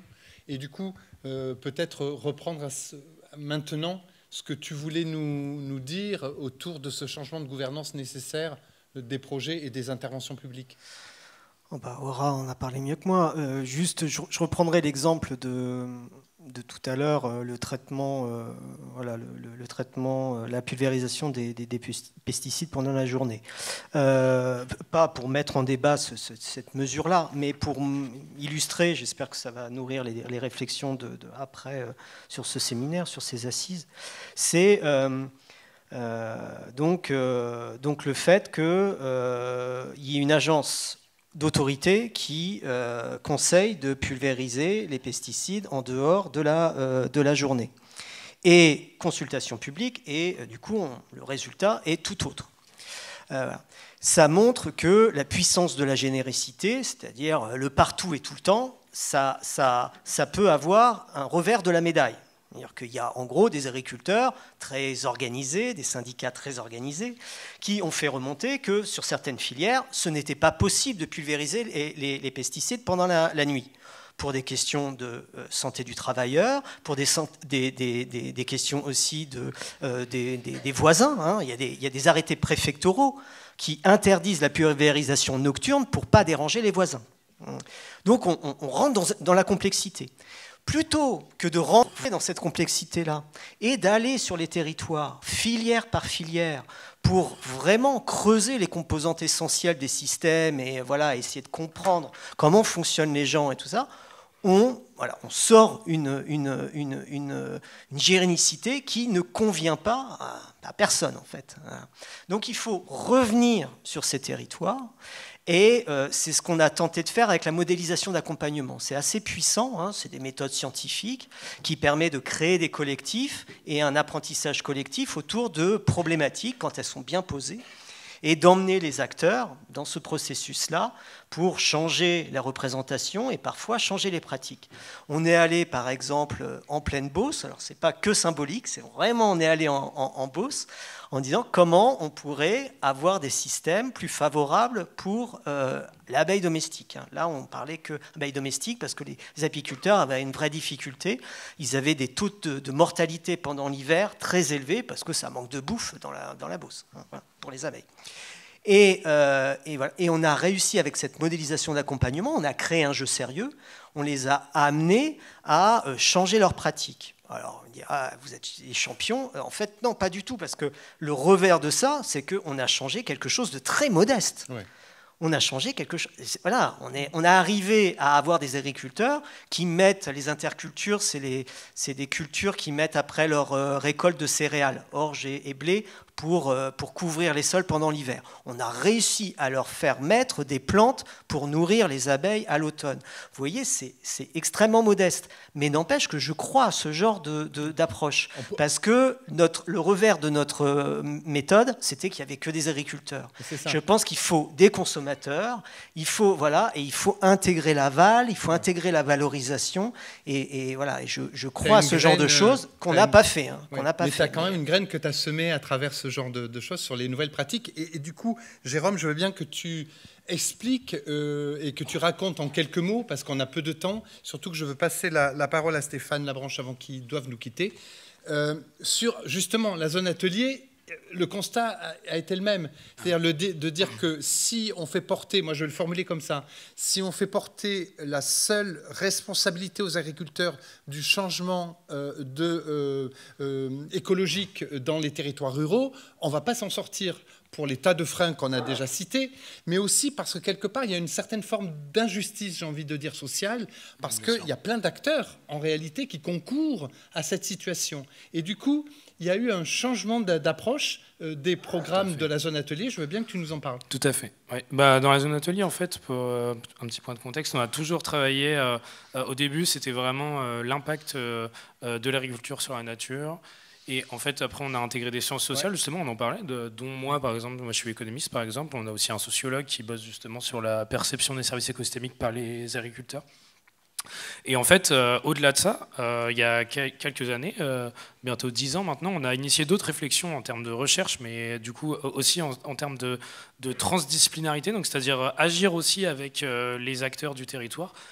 Et en fait, le constat a été le suivant, c'est-à-dire on ne peut pas faire porter la responsabilité uniquement sur les exploitations agricoles. Donc c'est pour ça, tout à l'heure, je parlais des consommateurs et au-delà de ça, des citoyens finalement du territoire. Et en fait, on s'est dit, la chaîne de production agricole, comment la faire changer Parce qu'en faisant changer la chaîne de production, on fait changer les pratiques agricoles, et dont les pratiques agroécologiques. Donc en fait, on a listé les enjeux à l'échelle d'un territoire agricole. Donc évidemment, il y a l'agriculture, il y a l'alimentation, c'est un deuxième enjeu, et c'est les deux bouts de la chaîne, disons. Et oui, il n'y a pas que les agriculteurs de là. Voilà, en plus. Mais au-delà de ça, il y a le problème de l'eau, notamment dans notre territoire, où je pense que c'est un des plus médiatisés pour les problèmes de l'eau. Et enfin, la santé. Tout à l'heure, on parlait de One Health, c'est exactement ça. Enfin, une seule santé, pardon. Donc en fait, après avoir listé ces enjeux-là, on s'est dit, voilà, en fait, il y a plein de problèmes. Il y a plein de chercheurs et de recherches qui essayent de résoudre ces problèmes, disons, mais de façon indépendante. C'est-à-dire on a cloisonné jusqu'à présent. Et c'est là où arrive l'approche systémique, où en fait, on s'est dit, finalement, ces enjeux, ils sont communs. Qu'est-ce qu'ils ont en commun? C'est leur solution. Donc en fait, on multiplie les problèmes. Donc nous, en tant que chercheurs et de centres de recherche, on multiplie les problèmes qu'on étudie. Par contre, on va simplifier les solutions, parce que les solutions, tout simplement, c'est les solutions fondées sur la nature qui vont traiter les 4 enjeux simultanément. Donc par exemple, quand vous plantez une haie, vous participez à la fois à l'agriculture, du coup, donc pour stimuler les services écosystémiques, également à l'alimentation, puisque on a une meilleure qualité des graines via la présence de pollinisateurs, par exemple. Mais également pour l'eau, où les haies en fait sont des infrastructures écologiques majeures pour retenir l'eau dans les territoires. Et enfin sur la santé, tout simplement par justement notamment les aménités environnementales, c'est-à-dire le bien-être que vous apporte justement la présence d'arbres, on en a parlé tout à l'heure, ou tout simplement la présence de nature. Donc ça, c'est un exemple parmi tant d'autres, les haies. Mais voilà, donc en tant que chercheur, on a multiplié les problèmes, disons, pour simplifier les solutions. Et en fait, si on réfléchit à ces problèmes, on va impliquer beaucoup plus d'acteurs. Donc en fait, on a commencé à travailler avec les habitants du territoire. Il y a 44 villages. Ouais, c'est ça, 44 villages. Plus de 100 000 habitants si on compte la ville de Niort en plus. Et voilà, on a commencé à les impliquer dans des groupes de travail, etc. Et en fait, on est allé les voir sur les marchés et on a On leur a posé les questions. Est-ce qu'ils percevaient ces enjeux-là? Comment ils les percevaient? Et enfin, quelles solutions ils pourraient apporter? Alors du coup, en fait, on a effectué ça sur les habitants dans les marchés, mais également on travaille avec des professionnels de santé sur le territoire et on leur pose les mêmes questions. En fait, là, on est en train de faire un état des lieux de justement les enjeux, les personnes qui sont concernées finalement par ces enjeux-là. Et on se rend compte qu'il y a peu de reconnaissance par les gens que tous ces enjeux sont liés et peuvent être solutionnés par justement une agriculture plus verte et plus locale, disons, localisée, en tout cas en termes de consommation. Voilà. Ok. J'ai eu le temps encore Très très rapidement. Voilà. Bah, je voulais mentionner juste un projet de recherche du coup, qui a commencé il y a assez peu de temps et qui fait écho justement aux sciences cognitives. C'est sur la créativité.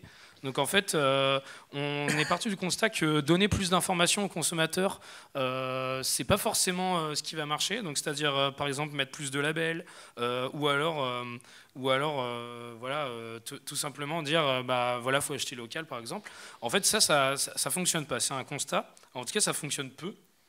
Et du coup, en fait, au-delà de donner de l'information, on va réfléchir à comment co-créer avec les consommateurs.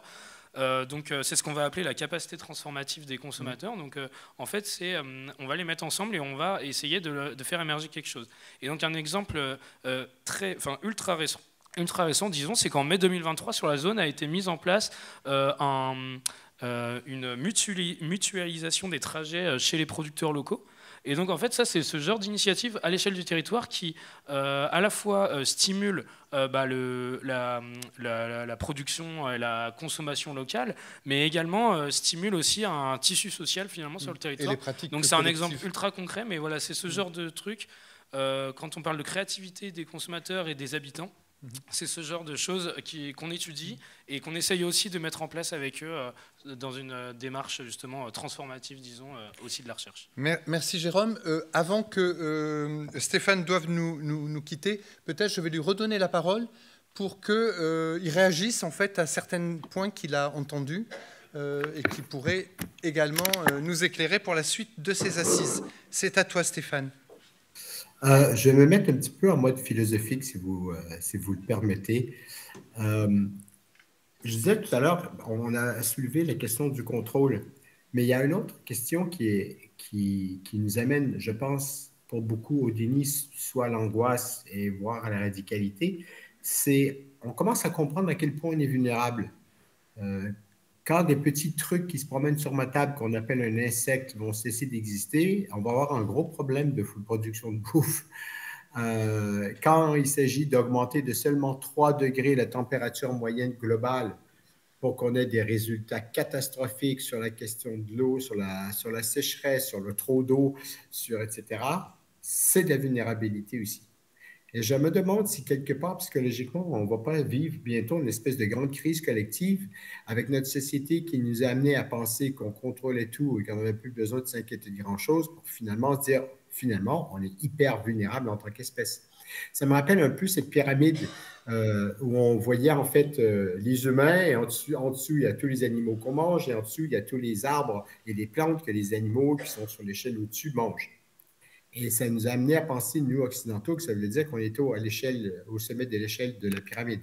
Pourtant, chez les Amérindiens, ça veut dire que nous sommes l'espèce la plus vulnérable parce que nous dépendons des autres échelons qui sont en dessous. C'est la même échelle, c'est la même pyramide, mais on n'a pas la même façon de l'interpréter. Et je me demande si quelque part, on n'est pas en train d'arriver à la conclusion qu'ils ont peut-être raison sur ces questions-là. Ça, c'est un premier point.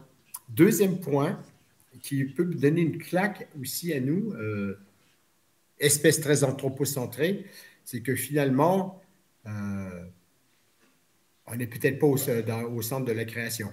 On a la capacité de détruire la nature, mais même si on y va à grands coups de nucléaire, de biodiversité et de changement climatique, les rats et les pigeons vont bien s'en sortir, mais pas nous.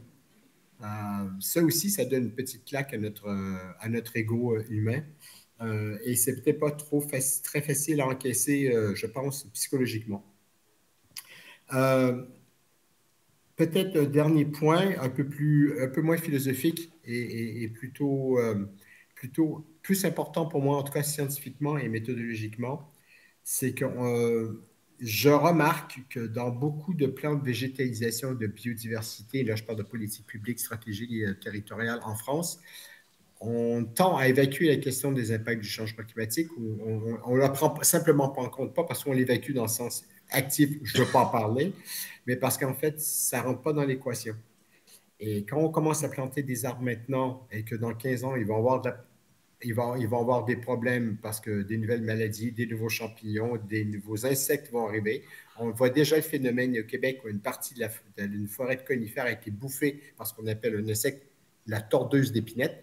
Donc, c'est un insecte qui bouffe les épinettes. Dans le sud, les arbres ont des moyens de protection avec des phéromones et ça se transmet d'arbre en arbre. Donc, en fait, ils commencent à produire une nouvelle hormone qui change le goût, en fait, des aiguilles, qui font que les insectes les bouffent moins. Mais quand on arrive un peu plus loin au nord du Québec, ces arbres-là n'ont jamais eu besoin de développer cette stratégie de défense. Ils ne l'ont pas. Et donc, en fait, on a perdu des pans de forêt incroyables et sans accès.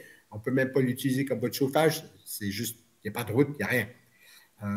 Et donc, ces éléments-là de savoir quand je m'occupe de la biodiversité maintenant, est-ce que je prends aussi en compte les effets du changement climatique plus tard pour être sûr que ce que je plante aujourd'hui va en fait fonctionner?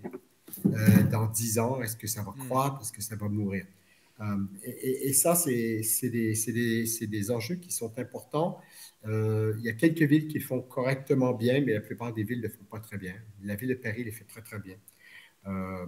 Avec peut-être un dernier enjeu aussi sur la manière de convaincre, de persuader les gens ou de mieux s'intéresser à la question de la biodiversité. C'est une astuce qu'on peut prendre, je pense, sur les questions d'adaptation. C'est ce qu'on appelle les mesures sans regret. C'est vrai que si vous plantez 3 arbres, les 3 arbres meurent, c'est pas comme construire un pont qui s'effondre. Mais en fait, ça fournit de la fraîcheur. En dessous, vous pouvez mettre un jeu pour enfants, vous pouvez faire des pique-niques, vous pouvez mettre des bancs. Ça peut attirer de la biodiversité si vous ne plantez pas toujours le même arbre dans votre ville, ce qui est encore une fois un facteur de vulnérabilité et qui n'est pas très productif pour la biodiversité. Il y a tous ces enjeux-là qu'on peut aborder. Mais je pense que si on parle justement de mesures sans regret, je reviens à ce qu'Aura disait tout à l'heure, je suis complètement d'accord. Il faut prendre la question de la biodiversité par d'autres angles que la biodiversité en soi. J'ai pour habitude de dire que si vous voulez convaincre les gens de protéger le climat, il ne faut pas parler de climat, il faut faire autre chose. Il faut parler de bonne bouffe pour devenir végétarien, il faut donner des bonnes recettes végétariennes, il faut enseigner aux gens comment faire du vélo sans tomber et sans se faire mal ou entretenir leur vélo. C'est tout ça, en fait, qu'il faut faire. On parle de biodiversité et on parle de climat pour améliorer le niveau de compréhension et de conscience. Mais pour passer en mode changement de pratique, avoir envie il faut passer par d'autres moyens que cognitifs. Il faut passer par de l'opérationnel, il faut passer par partir de la vie des gens partir de la vie des gens et de leurs attentes et voilà. Ok. Ouais. Avant que tu files, il y a Bertrand Schatz qui voulait te poser une question. Oui, merci. J'adorerais faire de la communication positive, renforcer, valoriser des exemples positifs, parler d'amour de la nature, etc. Mais je te sens ironique, c'est bizarre. Oui, moi aussi. J'ai pas de bonnes nouvelles en fait. J'ai peu de bonnes nouvelles de choses qui marchent. Je ne vois que des déclins massifs de pollinisateurs. Je vois par exemple le plan pollinisateur qui se réjouit d'avoir planté 300 km de haies, alors qu'il y en a plus de 20 000 qui sont détruits par an.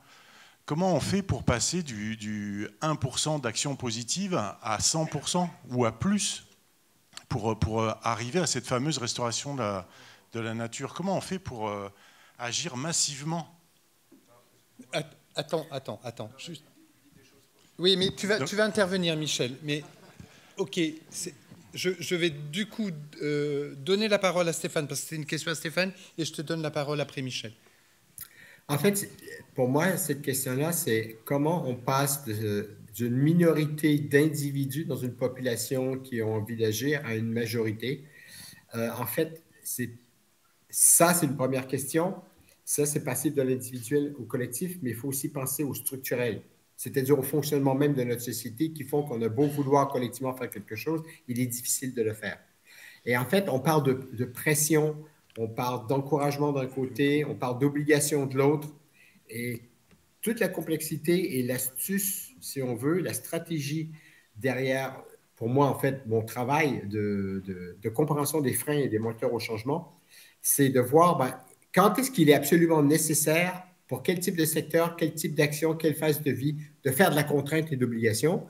Et quand est-ce qu'en fait, simplement fournir un service qui n'existe pas permet d'avoir un changement. Et en fait, on n'aura jamais une solution qui fonctionne pour toujours. Il y a toujours des mécontents. Si en 2050, on a réussi la sobriété, la neutralité carbone, eh bien, tous les gens qui sont très contents dans une société d'hyperconsommation comme on l'a maintenant vont être malheureux en 2050. Mais les gens qui sont malheureux maintenant parce qu'ils ne sont pas bien dans cette société d'hyperconsommation seront heureux en 2050. Et ça, il faut juste l'accepter.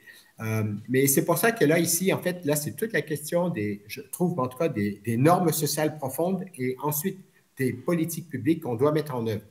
Et de faire une seule politique publique homogène pour tout le monde, c'est une bêtise. Je suis gentil stratégique dans mon terme.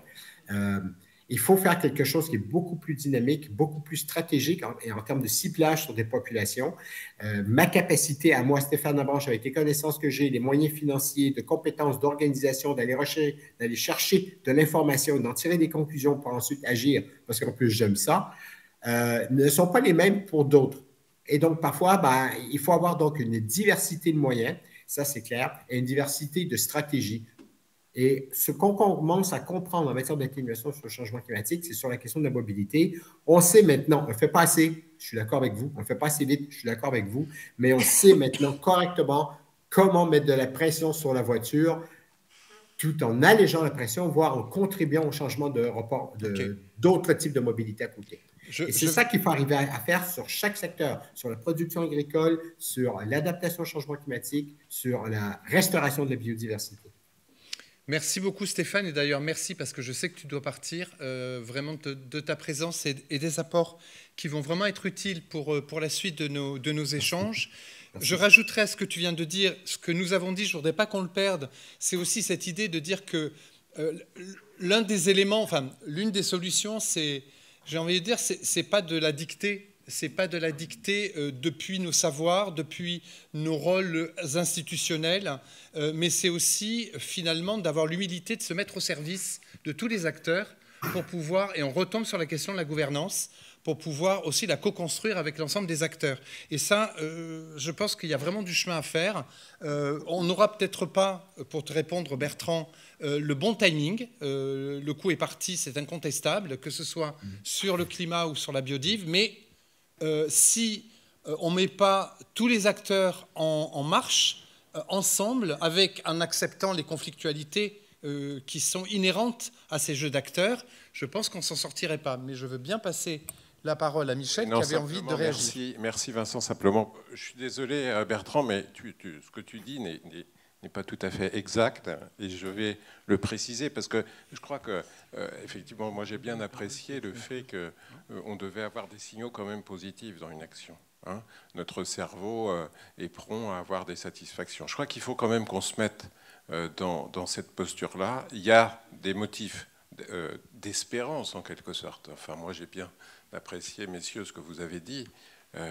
On est quand même dans une culture de changement. Maintenant, désormais, il y a quand même, on sait que les choses changent, bougent, et on peut espérer que les agriculteurs, puisque c'est d'eux dont il s'agit, intègrent cette culture de changement et que par ailleurs, ils en profitent pour mettre en place des mesures favorables à la biodiversité. Mais sur ce qu'a dit Bertrand, d'un point de vue factuel, alors il est vrai que les haies agricoles sont détruites, mais il est faux que nous nous réjouissons, parce que c'est au sein du plan pollinisateur, que seuls 300 km de haies aient été financés, puisqu'il ne s'agit pas, les 300 km, il ne s'agit pas de la même chose.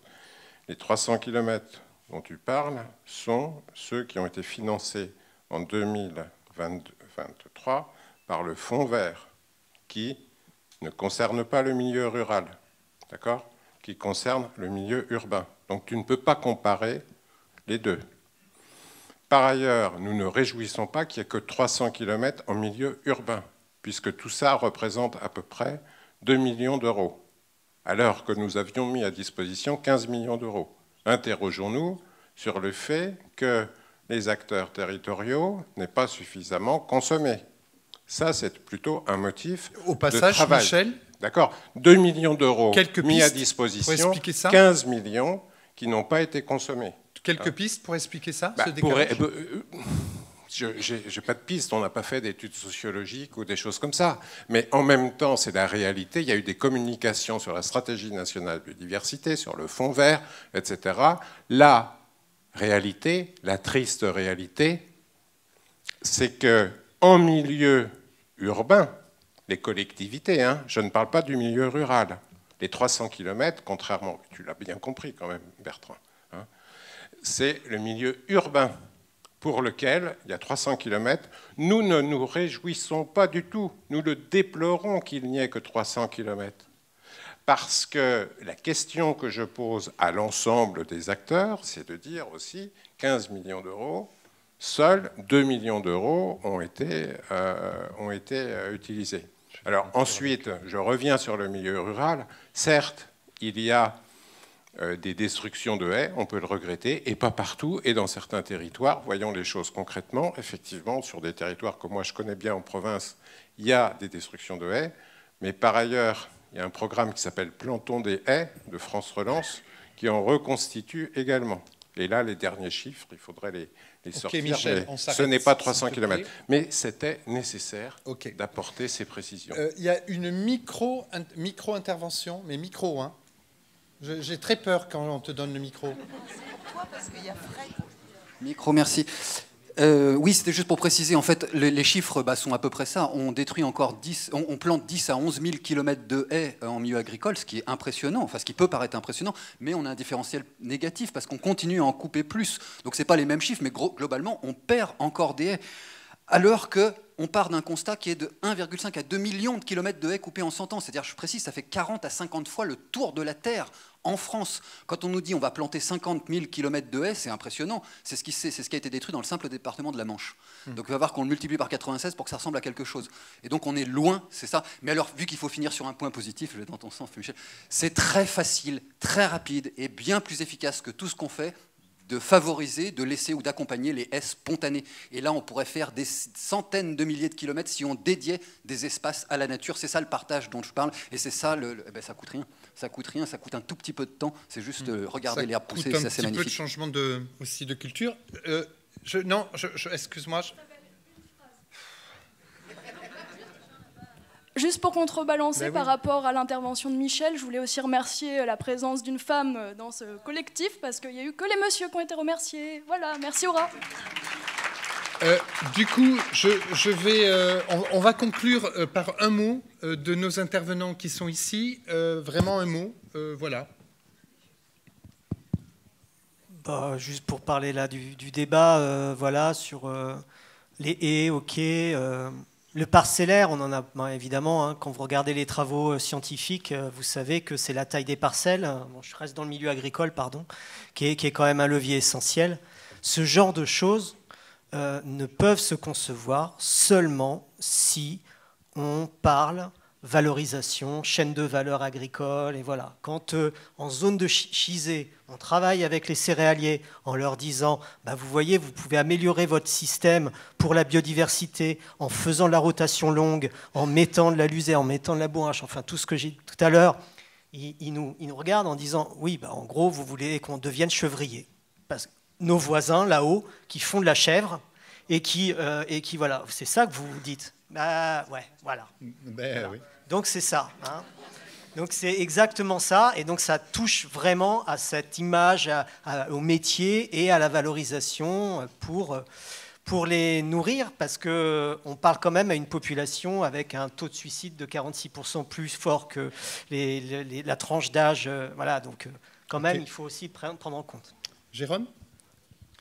Oui, moi je souhaiterais juste conclure en disant que, évidemment, depuis tout à l'heure, le débat s'est un peu agrandi, disons.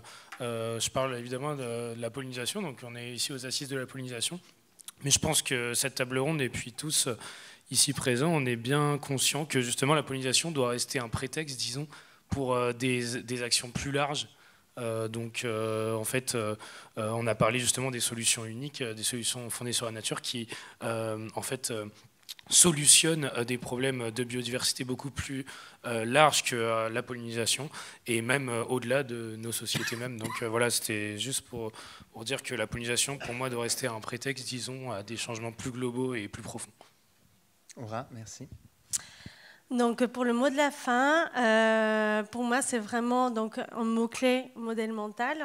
Et donc vraiment changer ce modèle mental d'ingénierie vers une coopération avec la biodiversité, avec ce que ça implique. Et j'aime bien toujours faire une allusion un peu mathématique dans les relations, il y a toujours un 50-50. Et donc il y a un 50 qui vous appartient pleinement. Et donc, c'est se dire comment, à partir de ce 50%, vous commencez à faire émerger des choses carrément différentes, radicalement différentes, qui peuvent être de travailler avec des personnes avec qui vous n'avez pas du tout l'habitude, par exemple. C'est aussi simple que ça. De vous dire, dans vos propres pratiques, qu'est-ce qui est de l'ingénierie et qu'est-ce qui est pas seulement du respect, mais plus de la restauration d'un milieu de vie dans le sens large du terme. Et quand je pense à ça, je pense à nous-mêmes. Comment on se donne nous-mêmes des conditions de vie qui amènent une seule santé, qui nous permettent de voir les interconnexions entre nous et notre milieu proche, rien que dans nos quartiers, dans les lieux où vous vivez. En fait, c'est des petits trucs qui, pour moi, permettent de rendre plus du tout naturel tout ce qu'on voit autour de nous. À la fois les relations, les façons de travailler, le lieu dans lequel on vit. Et je pense que c'est avec ça qu'on peut à la fois se sentir plus en décalage. Je pense que c'est très important pour pouvoir ramener des discours un peu plus radicaux et aller sur des choses plus transformatrices. Voilà. Merci beaucoup. Il y avait une frustration dans la salle puisqu'il y a une personne, il me reste 1 minute, donc très bien. Donc on va donner la parole pour terminer. Ah, alors là, je ne peux pas prendre tout le monde. Donc attendez, s'il te plaît. On va donner la parole à cette femme, s'il te plaît. Voilà, on va changer. Qui est là-bas? Ouais. Vas-y. Même si ce n'est pas une conclusion et une question, on a 1 minute et demie là. C'est bon. Ça marche, je pense. Non, ça ne marche pas. Non.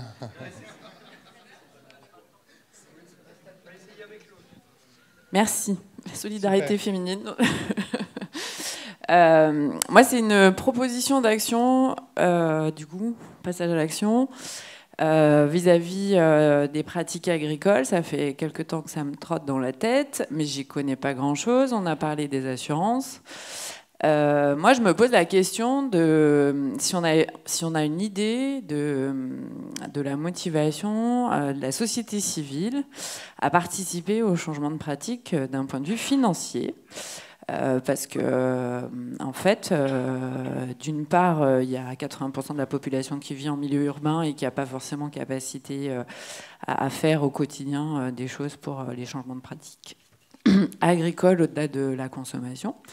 Et je me pose vraiment la question de savoir, est-ce qu'on a regardé quel système serait possible de mettre en place pour que la société civile aide le monde agricole à changer de pratique sans rien en attendre forcément en retour, si ce n'est une amélioration du cadre de vie, de la productivité. On a des résultats économiques.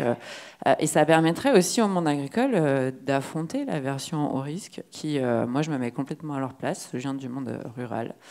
Et je comprends, enfin, il me semble imaginer ce qui peut se passer dans leur tête. Et voilà, moi, je serais en tout cas personnellement prête à mettre la main au pot, parce que je peux faire plein de choses dans ma vie quotidienne, mais il y a des choses que je ne peux pas faire, mais je pourrais donner tous les mois 10, 20, 30 euros, j'en sais rien, pour voilà, des changements de pratique. Donc, est-ce que ça a été étudié? Est-ce qu'on a idée de si ça peut marcher? Est-ce qu'on a exploré ces choses-là?